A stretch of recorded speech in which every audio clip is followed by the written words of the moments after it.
അതിരപ്പള്ളി പിള്ളപ്പാടയിൽ കൃഷി നശിപ്പിച്ച് കാട്ടാനക്കൂട്ടം. ചാലക്കുടി സ്വദേശി ബാബു പാട്ടത്തിനെടുത്ത കൃഷി ചെയ്യുന്ന ഭൂമിയിലെ വാഴയും കപ്പയും കാട്ടാന നശിപ്പിച്ചു. കാട്ടാന കൃഷിയിടത്തിലെത്തി കൃഷി നശിപ്പിക്കുന്നതിൻ്റെ ദൃശ്യങ്ങളാണ് പ്രേക്ഷകർ ഇപ്പോൾ കാണുന്നത്. സൂരജ് സജി വിവരങ്ങൾ നൽകും തൃശ്ശൂരിൽ നിന്ന്. സൂരജ്, തുടർച്ചയായി ഈ കാട്ടാന ഇറങ്ങുന്ന അവിടെ കൃഷി നശിപ്പിക്കുന്ന ഒരു മേഖലയാണിത്.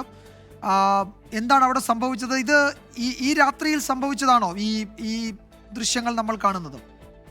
വിജയകുമാർ, ഇന്ന് 7 മണിയോടുകൂടിയുള്ള ദൃശ്യങ്ങളാണ് ഇപ്പോൾ നമ്മുടെ സ്ക്രീനിൽ പ്രേക്ഷകർ കണ്ടുകൊണ്ടിരിക്കുന്നത്. ഇന്ന് രാവിലെയും ഈ മേഖലയിൽ കാട്ടാന എത്തി ഈ വ്യാപകമായി കൃഷി നശിപ്പിച്ചിരുന്നു. 1 വർഷം മുമ്പാണ് ചാലക്കുടി സ്വദേശിയായിട്ടുള്ള ബാബു ഈ സ്ഥലം പാട്ടത്തിനെടുത്ത് കൃഷി തുടങ്ങുന്നത്. അന്നു മുതൽ ഈ കുരങ്ങും മയിലും കാട്ടുപന്നിയും അടക്കമുള്ള വന്യജീവികളുടെ ശല്യമുണ്ടായിരുന്നു. തുടർന്ന് ഈ സൗരോർജ്ജ വേലി അടക്കം സ്ഥാപിച്ചിരുന്നു. ഈ സൗരോർജ്ജ വേലി തകർത്ത് ഈ മേഖലയിൽ കയറിയ കാട്ടാനയാണ് ഇന്ന് രാവിലെയും ഇന്ന് വൈകുന്നേരവും എല്ലാം ഈ വാഴകൾ ഉൾപ്പെടെ നശിപ്പിക്കുന്നു. പക്ഷേ വനംവകുപ്പിന്റെ ഭാഗത്തു നിന്ന് കാര്യക്ഷമമായ ഒരു ഇടപെടൽ ഉണ്ടാകുന്നില്ല എന്നതിന്റെ തെളിവായി മാറുകയാണ് ഈ ദൃശ്യങ്ങൾ ഉൾപ്പെടെ. വിജയകുമാർ, സുരേഷ്, ഇതിപ്പോ വലിയ നഷ്ടം ആ കർഷകൻ ഉണ്ടായിട്ടുണ്ട്. നമുക്ക് ദൃശ്യങ്ങളിൽ തന്നെ കാണാം. അവിടെ ഒന്നും അവശേഷിക്കുന്നില്ല. ഏതാണ്ട് മുഴുവൻ വാഴയും ഒക്കെ തകർത്ത് തരിപ്പണമാക്കിയാണ് ആ കാട്ടാനക്കൂട്ടം അവിടെ നിന്ന് പോയിട്ടുണ്ടെങ്കിൽ പോവുക. അപ്പോൾ എന്താണ് അതിൽ ഇനി തുടർ നടപടികൾ? വനം വകുപ്പിന്റെ ഇടപെടൽ ഉണ്ടാകുമോ? കർഷകനെ സഹായിക്കുമോ? അത്തരം കാര്യങ്ങൾ എന്തെങ്കിലും ഈ ഘട്ടത്തിൽ ലഭ്യമാണോ? അത്തരം വിവരങ്ങൾ?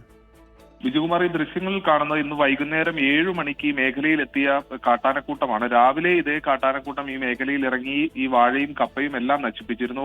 അതിനുശേഷം മടങ്ങിപ്പോയ കാട്ടാനക്കൂട്ടം വൈകുന്നേരത്തോടു കൂടി ഒരു 6 മണിയോടുകൂടി ഈ മേഖലയിലേക്ക് മടങ്ങിയെത്തുന്നു. 7 മണിക്ക് നമ്മൾ ഈ ദൃശ്യങ്ങൾ പകർത്തുന്ന സമയത്തും ഈ കാട്ടാനക്കൂട്ടം ഈ മേഖലയിൽ തമ്പടിച്ചിരിക്കുകയാണ്. വിജയകുമാർ സൂചിപ്പിച്ചതുപോലെ തന്നെ ആ കൃഷിഭൂമി ആകെ ഒരു മരുഭൂമിയാക്കുന്ന നിലയിലാണ് ഈ കാട്ടാനകളുടെ ആക്രമണം ഉണ്ടായിരിക്കുന്നത്. പക്ഷേ ഇതിനകത്തൊരു ശാശ്വത പരിഹാരം കാണാൻ കഴിയുന്നില്ല. ഈ ജനവാസ മേഖലയിലേക്ക്, പിള്ളപ്പാറ ഉൾപ്പെടെയുള്ള ജനവാസ മേഖലയിലേക്ക് തുടർച്ചയായി കാട്ടാൻ ഇറങ്ങുന്ന സാഹചര്യമുണ്ട്. പക്ഷേ വനം വകുപ്പിന്റെ ഭാഗത്ത് നിന്ന് കാര്യക്ഷമമായ നടപടികളില്ല. ഈ ട്രഞ്ച് അടക്കം രൂപീകരിച്ചുകൊണ്ട് ഈ ജനവാസ മേഖലയിലേക്ക് കാട്ടാൻ ഇറങ്ങുന്നതിനുള്ള നടപടി സ്വീകരിക്കണം, ഇറങ്ങാതിരിക്കുന്നതിനുള്ള നടപടി സ്വീകരിക്കണം എന്നുള്ളതാണ് പ്രദേശവാസികളുടെ ആവശ്യം. പക്ഷേ അതിന് ഒരു പരിഹാരം കാണാൻ വനം വകുപ്പിന് കഴിയുന്നില്ല. സൗരോർജ്ജ വേലികളടക്കം കാട്ടാനക്കൂട്ടം തകർക്കുന്നു.